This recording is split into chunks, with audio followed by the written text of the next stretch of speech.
shared, but a lot of the stuff that you guys were talking about is just like so much in alignment with what Webaverse is doing. So I don't know, maybe I could just fill you guys in on what we've been doing, what the plans are, what we're doing with like a land drop. And yeah, and how this interoperability stuff relates. So basically everything in Webaverse is just either a GLB or a VRM or some sort of standard asset that you're dropping in, possibly described with a little bit of metadata. That includes all of the characters, all of the objects, the scene itself. It's just a bunch of JSON that's linking all these different assets together. And the point of Webaverse is just to kind of put it all together into a really fun procedurally generated RPG game.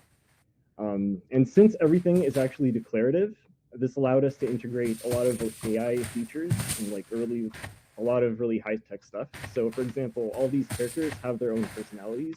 You can talk to them if you call them by name. So I think that's Juniper. Juniper, how are you? Juniper, how are you? I'm good. How are you? I'm a little sad.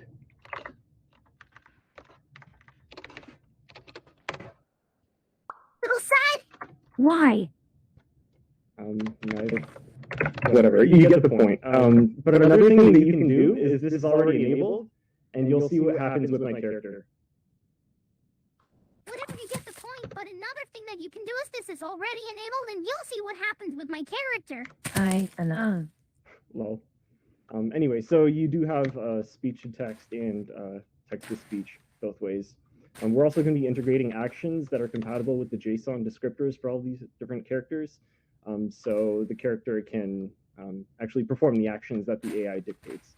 We have a lot of backend endpoints that you can use. Right now, this is using OpenAI, but we support Goose and a whole bunch of all the other platforms. So it's all really hot swappable. Everything here is also open source. It's just really JSON stuff that you can kind of edit for yourself, as well as just export from Blender. So a lot of people have found a lot of value from something like this, especially people in the NFT crowd who want to tell their own stories. Like, this is our story. This is Upstreet. It's an AI-generated kind of little kids show kind of thing. It's kind of cool. But a lot of people have their own ideas, and they want to build their own stuff that's in a similar vein, using similar technologies.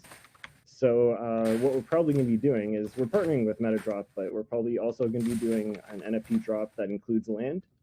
And that's also going to be AI generated. And this is going to show some of the power of what you can do when you have a standard avatar format, for example.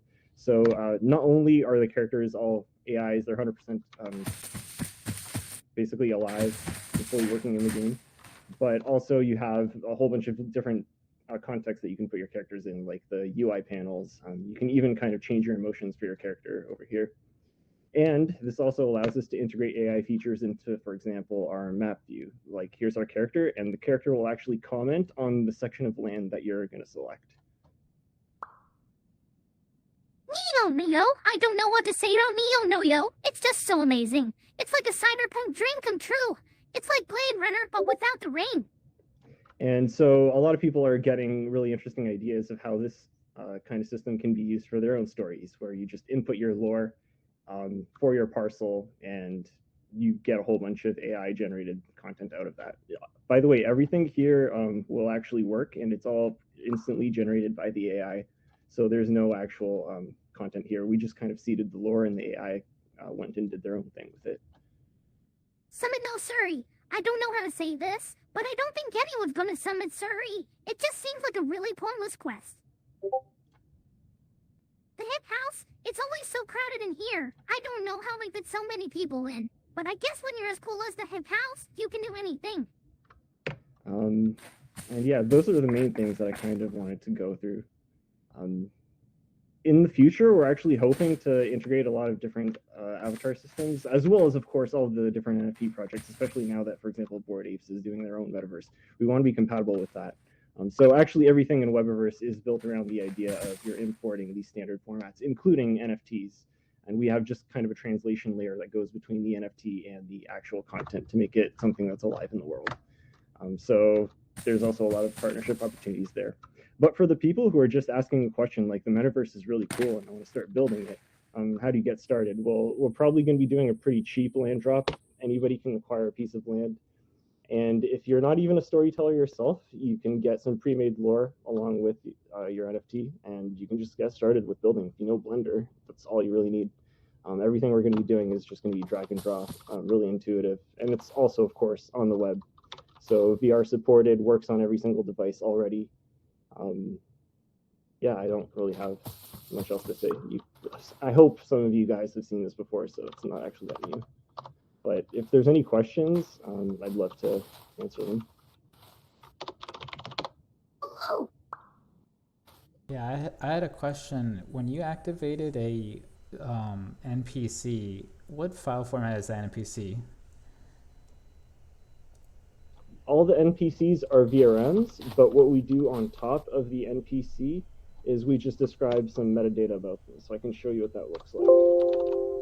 This is just using Metaverse files. It's probably scenes.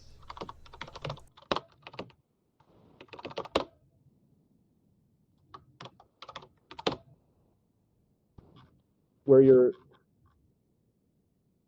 yeah. So we also have pathfinding based on voxels. Physics is fully supported. We don't have them yet in Naruto running, so you can actually kind of outrun them. They're not really that smart yet, but we're going to fix that up. Do they get stuck behind walls or like obstacles? They can right now, but actually one of our guys, he's a genius with C++. He made a really fast voxel kind of path generation system. So the characters will actually be able to find their way around quite easily. It's just using kind of voxel targeting and using the physics engine that we have integrated here to see, can the character move here? If they can, then flood fill everything and then trace the path out. And it's all done in real time because this is all in WebAssembly. Anyway, I was going to show the JSON for some of the characters. So there's, for example, this setting lore that you can set in the Metaverse file, but there's also, for example, the NPC component that you're using here. Right here, you're referencing the VRM that's actually used. It can be a local file, it can be a remote file, or it could be a token. And you have the bio here, which is fed into the AI for generating behaviors in the world, and basically every single response that the character is going to do goes through that system to make sure that proper context is put in, so they know each other. Like, who else is here? Who else is here? I'm Hyacinth, Celia's mentor. Anybody else going to say something? How about you, Drake? Yo, what's up? Yeah, so basically they have names and personalities and so on. Still very alpha, and we haven't released anything yet. But yeah, if you're really interested, we'd love to work with basically all sorts of builders. Everything that we do, once again, is open source. I hope everybody follows in those footsteps and builds the most awesome possible version of the metaverse.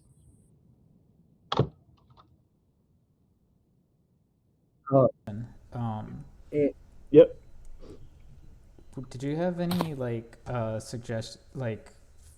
guess this is maybe also for later, any kind of suggestions, feedback on the inventory, a list of avatars for this group? Like, I had Upstreet listed on there because, you know, it's all open source of a project, and other kinds of VRM avatars from different places, but any other that come to mind? Not really, but I think ultimately all of these projects are going to have their own avatars. So I think like a better alignment might be who's actually making cool things, because I think ultimately all that stuff is going to end up in the metaverse. And I'm of the opinion that the open version is going to win anyway. So it's really just a matter of philosophical alignment between projects more than specifically what are they doing right now. Because I think the way the winds are blowing, like a lot of minds are going to change once they realize the power of openness, and we're already seeing that with Bored Ape.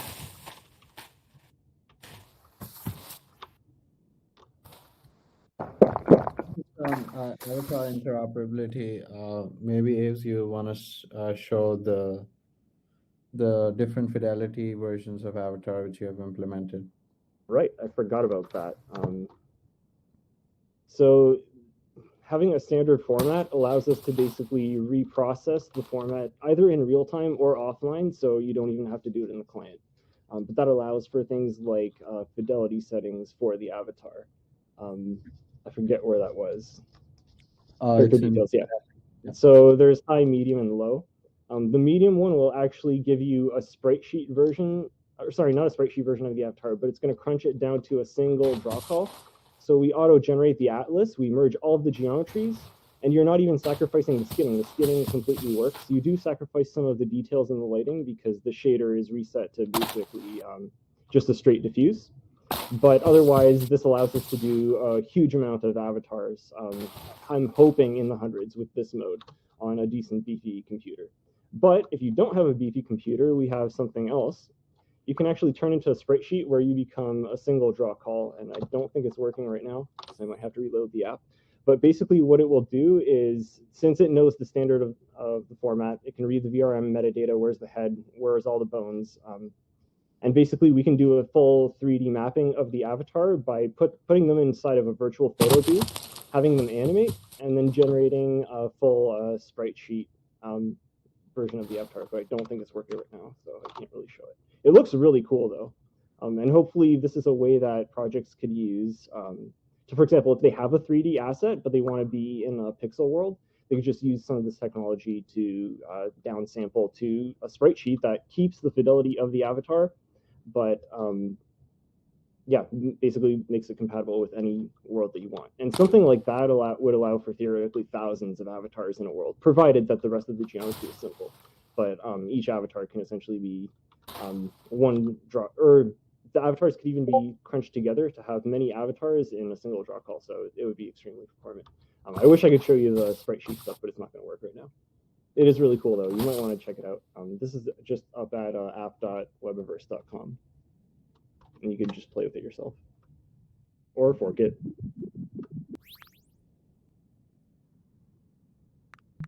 Yeah, they are pretty cool. I wish I could.